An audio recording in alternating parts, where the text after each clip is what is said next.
La la la la la la la la. So today we discuss storytelling, but the story is our world, and the world is our story filled with a godlike author, but he's not really an author, he's an eraser man. Enjoy. Ahem. Hi, Hi. everyone. Yep. This is World Explorers, a world building podcast where we world build, in case you haven't figured that out by now. Except we're special because we build weird worlds and you never know what's going to come out of our podcast. I would say, yeah, we also build some really cool ones, but yeah, a lot of them are weird, including I the mean, one for today. even the cool ones are weird. Like, there's just this weird twist we put on every story, and I don't know why, but I'm here for it. So, I mean, the one that we have for today is going to be extremely weird, but extremely fun and extremely cool. I mean, you've been hyping me up on it for like 2 weeks, so it better be. Yeah, I think you're gonna like this one. Okay. So, I was watching a video by Studio C recently called Narrator Hater. Alright.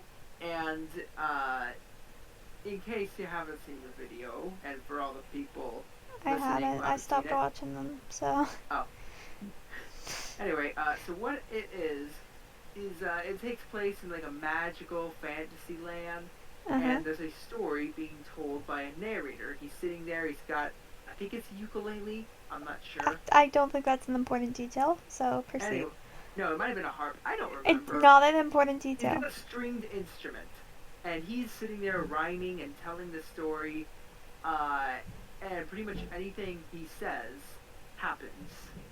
Okay. And then you've got your protagonist who he's trying to make it, where basically he's trying to make the story go wrong and make Okay. everything go badly for the protagonist. Ah. So he'll say things like uh, along his journey, the hero met a thief who caused him some grief and stabbed him in the gut. Goodness. And then the protagonist gets stabbed. And he's like, that didn't even rhyme. And then later on, he's like, he keeps on adding more and more torture to this guy. He's like, and then your legs stopped working, and then your arms stopped working, then you're shot by an arrow, then you contracted the plague, then your mouth tasted like a foot, a diseased foot. Oh, I have seen this video. This one's one of their older ones. Like, for the new crew. Yeah, I mean, I don't like their newer videos, but their older ones, yeah. Yeah. Anyway, so I was thinking, what if we were to create a world similar to that, where you had all of these different roles of people and characters. Like you had your protagonist, you had your antagonist, your narrator, your villain, Damsel all in these different distress. things. You could it's all these, yeah. And anyway, so in this world, you could be any of them, and you can change between them, between different roles in a story, depending on what the story is. And each role would give you different abilities. For example, let's say you chose one day to go on an adventure. Suddenly, for this adventure, you are now the protagonist and the main character. And let's say it wasn't you. Let's say it was your friend decided to randomly go along and do this, and you decided to tag along with him. You are now the secondary character. Sidekick. And the what? The sidekick. Yeah, the sidekick. The one that's Anyway, always so these somehow different better than the roles. main character, and you get more Yes. attached to them because the main characters are just too perfect. Yeah, sadly, it's kind of hard to write a good main character. Anyway, so you've got all of these different roles that people can play, and some of them won't even be character roles. They'll be things like narrator, or maybe even writer, Okay. or author, kind of like in Once Upon a Time. Yeah. So Uh, who decides these roles, or do they? How does the getting to pick the role work? it depends. Like it's you kind of get to pick your own roles, and So is it like a first so come first serve type thing? kind of. It's more like you can choose to be in whatever role you want, but you have to be doing a specific thing. Like, for Yeah. example, if you are going to be the main protagonist, you have to actively choose to go on some sort of adventure, Yeah. or you have to be thrown into some sort of adventure. Whether it's against your will or not, you are now the main protagonist. Okay. Against your will. I thought this was a choice based thing. Well, sometimes it is a choice, but sometimes things that we don't intend to happen end up happening, and so now we're the main protagonist. Okay, now, okay, here's my suggestion is that we have the writer be like the god of this universe, and that's the person they have to go to get their roles, and they decide ultimately, and they can stick you with roles you don't want, but then you're stuck with them until Mr. Writer God decides you can have a different one. What if it's until your um, sort of like your task in that Until the role is story's done? completed? Like, yeah, like until the story's done, I or mean, at least yeah. until your chapter of the story is done. Your part in the story is done, I guess I should say. Which kind of Yeah, makes me think this is like a type of book thing where you have reoccurring characters. Like or not yeah, you could. reoccurring, multi-played characters. Like the same person is playing multiple characters in the story. Kind of like He's playing really multiple large character, plays kind or of. some He's not movies. play. Well, he's not playing multiple characters, but you would be playing multiple roles. Yeah, Like in this part of the story, you are going to be the mentor. Tomorrow, you're gonna be the sidekick, and then after that, you're gonna be the villain, and then you're gonna be the villain protagonist. yeah. Yeah. So are the people? I'm assuming then because this it's the only way this world really is unique from like a basic book, is that they're aware of their roles. Yes. Okay. So what happens if they try to break away from their roles? Well, I think that they could break away from their roles if they wanted to, but sometimes it would be easier than others. It depends on the role and where you are in their story. Like, for example, if the story is the village is burning down, you have to go and lead everyone to extinguish the fires or evacuate the village. And then you say, no, I'm going to sit on my sofa. Suddenly, you are no longer uh, the protagonist. But Because, see, I feel like, like you that start. would. It's. I feel like there has to be a consequence, or else there's nothing really special about this world. If you're not stuck with this role and this is your role, and if you don't follow it, something bad happens to you personally. Well, I mean, the village burns down, Yeah, but it's and gotta you have affect. your family in Yeah, it. but like, say someone who really likes the villain role, but suddenly they're being told, no, you're a protagonist today. Well, you can be a villain protagonist. Yeah, but or Like, like, they're being told you're supposed to be the hero. yeah. Well, this is where I was thinking before, rather than somebody assigning them, it's sort of your choice where you choose to Yeah, but then be it's just a hero. like, that's just the world. That's our real world. Every day we choose to either be a Yeah, but sidekick for yeah, but someone or a hero. what I was thinking was you would have different sort of abilities based on which You get role power you are ups. given. Now it's Kind of, yeah, D&D. kind of. I was thinking because the reason I was bringing up that Studio C thing was because the different types of characters had different abilities. For example, the narrator could make basically anything he wanted to happen by Yeah. singing, uh, and then he even tried to say that the protagonist was holding his breath, and then he said, "I'm going to breathe. You can't make choices for me. I'm the protagonist." And then he's like, "We'll see about that." And then proceeds to do a bunch of other stuff to him. So And then there are other things, like he might start rhyming and he says, "You sure are determined despite all the hassle." And then the protagonist cuts in and says, "Then suddenly I appeared at the Dark Wizard's castle." And then it magically appears there. Well, in that case, I feel like it's more just, it's more his instrument that's doing it, and anyone who sings along to the instrument gets the ability. Yeah, maybe. But yeah, again, but again, we don't have to go that route. We could go with this whole writer, god, person thing, who says you are now stuck in this role, and so let's keep on going with that. Because I feel like Uh, it introduces a lot of interesting conflict if you have, like, a hero character forced into a villain role, or someone who prefers to be the hero and the villain, or vice versa.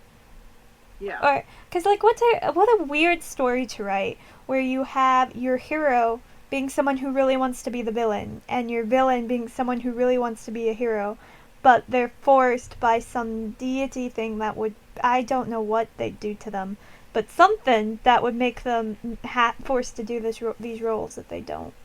I don't know. The universe stops, ends, it just ends, and the I villain mean, doesn't want that because they're done. I think there would need to be some kind of incentive, like in normal stories, there's always an incentive to do something, whether it's the hero, like the hero says, if I don't do X, my family will be killed. Or maybe this person says, I want to be the villain today, and then the writer says, no, you're gonna actually be the hero. And he says, but I don't want to be the hero. Well, if you don't end up being the hero, then this thing or people that you love will die or be destroyed or whatever. So Or you like need to go you're and do it. maybe it's like a desire thing. Like if you do it right, you get something that you greatly desire, like a wish type thing. Maybe. I don't know.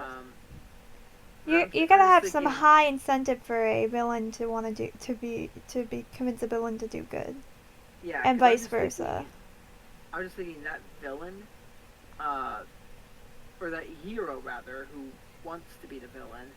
I could see him like sort of grumbling his way through all the heroic actions, Yeah. and he'd be kind of like Wolverine, I guess. Mm. Uh, Sort of a bit of an anti-hero. Yeah, except Wolverine's still like ultimately he doesn't want to be the villain. He just doesn't Yeah, want he to doesn't be want to be. there. He's just a grumpy hero. He just doesn't want to be there. This guy actively Yeah. wants to be doing what this other they want to switch roles so bad, and I can imagine some weird conversations where like the villain's sitting there like, if I was in your shoes, I'd be doing this, this, this, and the hero's just sitting there like, yeah, and if I was in yours, I'd be doing this, this, this, this, this, and they're just like, I don't know. I almost feel like a friendship would brew between the two because they want each other's roles so bad, and they kind of don't You're don't want to fight in this weird way, and they just start becoming friends because of it. And all. That's like an unheard of villain hero relationship. Like I can't think of anything that's been done remotely similar to that ever. Yeah, we're. I mean, Like there's a lot of hero villain relationships, but I don't think I've ever heard of one like this. yeah, where they want each other's roles and they can't Yeah. have, and so they kind of become friends because they grumble together, and then I mean, I don't know where you go from there. Like, you end maybe this is the plan of the author all along. Like, he thinks the hero, maybe the writer is looking over the world and realizes that the hero is being a little too heroic in the sense that he's, like, completing everyone's tasks and not letting people do things and experience things for themselves. And then he's seeing this villain who's just causing trouble. So he makes them switch their roles, and together they both learn how to find a happy medium of doing good and, like, not being pushover and learning to enjoy life for themselves, and they grow and they just become normal humans by the end of it. Okay, at first I thought you were gonna say find a balance between doing good and No, doing I evil. no. No. I caught myself. I'm like, no, like a balance between We the are not the Jedi. yeah, no. It's more like the sense of finding a way to do good, but at the same time not to be overbearing to people. Because I feel like a lot of heroes are just too heroic. They're sitting there saving everyone, and sometimes you're just like, dude, they had it. They were fine. They could have done that themselves. It would have been better if you had let them. Just go be a side character for like 1 hour, please, and let them do this. I'm still trying to think of what the author would have happen if, somebody were to deny their roles, like what the consequences are, or what the incentive is for people to fulfill their roles. Prison? I Because mean, it really could just be, it's a writer. He could do what he wants. it really could just be, I threaten you with X if you don't do this. I mean, it could But it's just be well, like, why? And then you know, he's just like, well, why are you threatening me? Because it makes for a more interesting story. well, in which case, they are now like, wait a second, story? And then this story gets really meta. Well, I think that they are all aware they are part of the story, and they're aware of the roles that they have. Like, they are told, you are side character, you are main protagonist. And they know that he is the writer. I just thought of like a funny. Okay, whatever. I just thought of a funny thing of like another character being stuck with side character who really wants to be the main character and is like the sidekick to the hero wanting to be the villain, and it's just this really overly enthusiastic, perky person who just really wants to be the main character and keeps butting in, and the villain's just like, stop, done, please. I don't know. I just think that's like a fun character if they're on it, because that's what you get from the story. You get characters forced in a role who really want to be in a different role, and that's the fun dynamic of the story, or the unique dynamic. Yeah, I think it would be really interesting if you had like the villain who wanted to be hero and hero who wanted to be the villain talking with each other, and they're like, well, what if we were to run each other's roles through each other? Like they sort of like meet without the writer knowing, or find some way of. I mean, or they just have that either like, you should do this for the villain, and then the villain's like, oh, and then as a hero you should be doing this, and then they're just like scripting their combat things before they even start. I mean, this seems like a really good comedy, like just, or a play. This feels very play-like almost to me, like something you want to see performed, because. Now, how would? Because the difference between a play and TV show is the play, it's very over-dramatized versus a TV series, and this is a over-dramatized is what you want for this, I think. I can tell you Once Upon a Time is quite dramatic. Yeah, but I'm more like overacting. Yeah, overacting, yeah. Is what like think Shakespeare. Yeah. I think it would, this would be so hilarious. It would be. I'm laughing just thinking about it. You know, what else could we do with this? Okay, here's an interesting component to put in there. You always have the damsel in distress or the lover. Someone gets that role who doesn't want it. Or neither of them want it. Imagine if the writer was like, and we are going to have our lovely, helpless damsel in distress locked away in the tower, and it will be a man who is going to be saved by a woman. And then the man is like, wait, what? No, it's supposed to be the reverse. And then the writer's like, nope, I'm going to reverse it because it makes for a more interesting unheard of story. Yeah. Or even if you're having two people be lovers who don't want to be. He says, they're stuck you two shall be together forever. Yeah, and they're just sitting there like, I'm sorry, what? Or they either have other lovers or they just don't want any in general, and they're just. Yeah, I'm just thinking they have to have some control over their own actions and everything, rather than the author dictating everything. Yeah. So if he tells two people who don't want to be together, you have to end up together, how would they react? Not positively. Honestly, I think the biggest thing to make everything before this happen, I think the worst thing you could do is you get written out of the story. Yeah, so I think he just basically he erases you. Oh. And that's the big thing he can do, is he can erase you out of the story. And that's why all these people are putting up with doing whatever role this writer tells them, because he's the writer, and pencils have two sides. So yeah, I feel like we should limit the author's ability somewhat. He doesn't have control over them. No. I was gonna say, what if instead of a pencil he has a pen? What's done is done. You cannot erase the ink. and he No, does it's not more have like he whiteout. can erase characters. Like, you can just say, you're done. So, like, the two things Write that's people actually out of the the only story. ability this writer has. He has no pencil. He just has an eraser. And this eraser can only erase the characters. Well, then he's no longer the writer. He's just saying, No, but you think be them about and it. you If be. you have the ability to erase someone, and that someone's aware, you can make them do whatever they want. In this case, the writer, all he wants is to give people roles and watch them fulfill it. I think he's really, honestly, I think the writer represents the audience in the sense that he knows that the audience is going to be entertained by people being forced in roles they don't want to be. And therefore, that's what he does. I honestly, maybe the writer gets his power from the audience. Like, he knows if the audience isn't entertained, he loses his abilities, or the world will crumble and fall Dude, this is apart. getting super meta. It is. Oh, imagine if this was like a TV series, and then with every season that came out, audiences like the audience would Audience give them rating. other suggestions, and yeah, the audience rating, and they'd all be like, "We want this," or it might be something like a large portion of the fan base ships these two characters that very obviously don't go together, and then They these have to writers would be go like, "Okay, we're together. gonna listen to the audience," and then they write their writer Oh my god, or it's host or an whatever, audience having interactive them story. yes, with like every season. It's like, or like if you do plays or something, like you have the first play come out and then the second play is based off of people's feedback. Yeah. That's so, why aren't we doing this? Why isn't this a thing? I don't know. Are we the first people to come up with it? Like, Like, people do this to a point. yeah, Like, but we're taking this to extreme. This seems so entertaining to to watch, to be part of, to act in. I want a role and that switches and changes according to whatever people tell me to.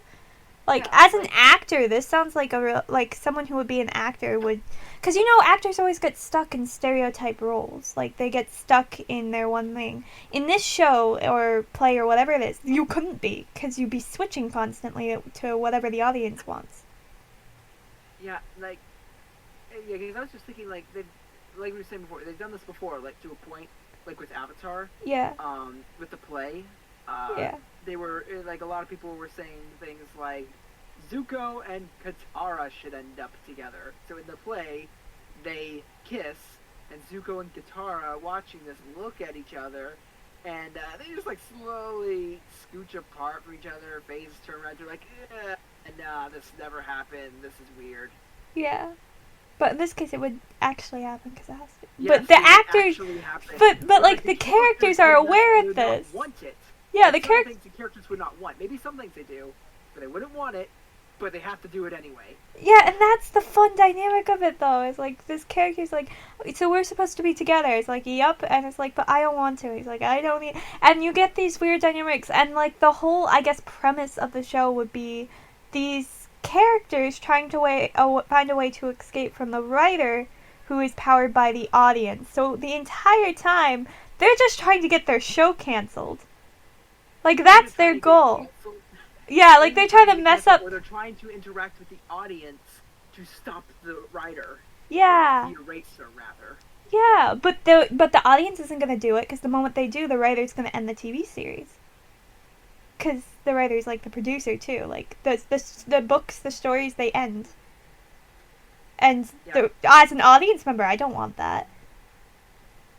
Yeah, I'm thinking maybe like they're trying to they might be trying to somehow direct the audience to direct the writer to direct them to go and maybe find the writer in the world and meet up with the writer and take away his eraser. Or do something. And Yeah, then I maybe guess that is like their the grand secret goal. finale of this series is a season where the characters get what they want. And like it ends with like not what the audience wants, but what these characters developing have Yeah, wanted. like the characters finally get to go off on their own adventures. Well, I think the way this would need to end is the audience has all this interaction Yeah. with them, and they basically control the story. But then at the very end, it's them taking it. You'd have to work in what the audience wants and work towards this end. Yeah. But what at the very end is the audience taking control of their own lives. From this point out, they are in full control. Story ends. Yeah. Because if it keeps on going after that, suddenly the audience has no control and it loses the magic that it has. Yeah, that's true. You gotta be careful of that. I want to see this. Like, I don't care who does it, but someone please do it. I'm begging you. I wanna watch. I would like. This is the one story where I would request to be credited. We be credited. Just name the podcast inspired by World Explorers podcast found here. Like a little found just like the name because if you type in our name we show up, which is kind of cool, but we do. And just a little just that world inspiration by this podcast, and then go off. Make it news article, play, story, whatever it is. Go. I'm a millionaire. Yes, make money off our idea. Just credit us so we get some people send some people our way. Because this is cool. It's very meta. It's extremely meta, but like a good type. This is probably the most meta story. I mean, is it more meta than than an elevator where you go back into other people's past by going through your own past? That one got pretty meta. That did. That one might be more meta. See, when I asked for my embedding like meta worlds, this is what I was referring to a couple weeks ago, a world like this. So I'm happy I got it. It's a bit late, but I got it. We found one. I came up with it like after we did one that wasn't super mind-bendy. I just say what comes to my mind. Yeah, we should just let It's harder to come up with something specific. Yeah. But this is fun. We're only like 20 minutes in. I know. What else do we talk about? I don't know. It's meta. We got it. We're there. Like, all the characters are opposite. They have fun interactions because you're forcing people. People are constantly We built the world. Where else do we go with this? The audience kind of decides what characters they are, or like professions, like. Oh, I got it. We will cut it off here, and then we'll let the audience decide what our next episode is. But we don't have an audience who talks to us. We still only have like one comment on all of our videos. Yeah, one singular comment. It's a nice one, and we appreciate you. But yeah. Thank you. One comment. That's it. So do we just end it here? I don't know. I guess we should. Just be a shorter one, but it's a good one. Short but good. I was expecting this to be a huge one, to go super far, but okay. Yeah. I mean, I do want to note that. Wait, before we end it, I do want to know if you do have suggestions for like world themes and ideas, you can like send us a message through Anchor or leave a comment in YouTube, and we'll get them, and we might do your suggestion, and we'll give you a shout out if we do, obviously, because we believe in sharing the love about. So, yeah. Imagination. We encourage so if you have a prompt that you think would be really fun for us to build a world out of, or like something you really want to write but you're not sure how to start, so you would like to see like what other people would do with it, leave in the comments. We'll play it out, and then you can take that for yourself, and it'll be kind of like us helping you write your own story, which that'd be really cool for us too, like to know that we're helping other people write, because that is, at the end of the day, the ultimate purpose of this podcast is to inspire others to create stories and to write or not even to write, just to like create stories, whether it be in your head, on paper, in film, in video, whatever you're doing, just to be able to create a bunch of cool worlds and have fun with it. Now you can say goodbye. No. What? No. No? I'm trying to think of a song. Oh. Once upon a time in a land filled with flowers, there once was a king and his daughter. I don't remember the rest. Sorry, we got some songs. Bye everyone!